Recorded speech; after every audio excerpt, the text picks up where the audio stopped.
आङो district Kokrajhar district इउपिपिएलनि executive member दा फैनाया आङो बिराद गोबावसै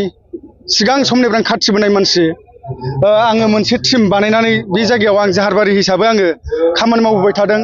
हरना सानना गासिबो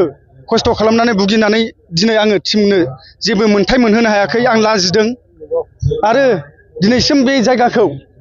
रायलायो आंनो लिडिं खालामबाय थादोंमोन दिनै नायसनाखै आरो मोनसेबो गावसोरनि बुंनाय बायदि मोनसेबो हाबा मावना होआखै आं बेखौ दुखु मोनदों आरो आंनि टीमखौ लानानै आङो दिनै बिनि थाखायनो आङो बिपिएफ दोलोआव जयेन जाबाय दिनैनिफ्राय आङो बिपिएफनि जानानै फुरा खामानि मावगोन होननानै आङो आवगायबोबाय आंजों लोगोसे दा सेंग्राफ्रा 26 जन फैफाबाय आरो गामियाव दं आंजों 27आनो जादों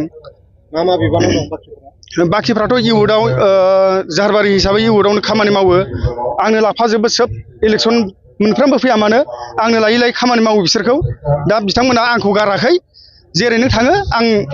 जोङो नोंजोंनो थांफागोन होननानै खोथा होनाय मथे जोङो बे दिनैनि जि जयनिं सेरेमनियाव गोहोमैनो बाहागो लाबाय आरो बिपिएफ दोलोआव जयेन जाबाय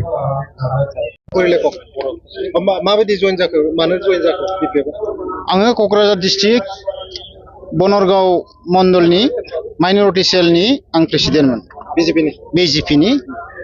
दा आङो बेखौ रेजिगनेसन होनानै आङो दा बिपिएफआव आं जयेन जाबाय मानो सोलायखो पार्टिखौ सोलायनाय माने फैगौ 2025आव बिपिएफआ सरकार जागोन बे हिसाबै आङो बिजेपिखौ नागारनानै आं फैबाय आरो बेल' नङा बिजेपिआव देबरगाव आरो बनरगाव एसे गुलुं गुजुं जानानै दङ पार्टिनि सिङाव दा बेखायनो आं बिजेपि न'खरनिफ्राय फैबाय आं मिथिगौ बिजेपिआ मा जाना दं ओंखायनो आं बिनिफ्राय ओंखारबोबाय आंनि माखासे मानसिफोरखौ लानानै खयजन फैफादों नोंथांजों आंजों दा 103 जन दं बिजेपिनिफ्राय 103 जन जोङो बेवहाय सारेन्डार जाबाय बिपिएफआ सरकार दागोन होनना आसा खालामदोंना 100% बे जागोन सरकार दागोन बनरगाव समस्थियाव राजीव ब्रह्मजों बिराद सापर्टार जयनिं खेबो राजीब सारखौथ' जों दा बिजेपि केन्डिडेट होनना बुंनो हाया खारन बियो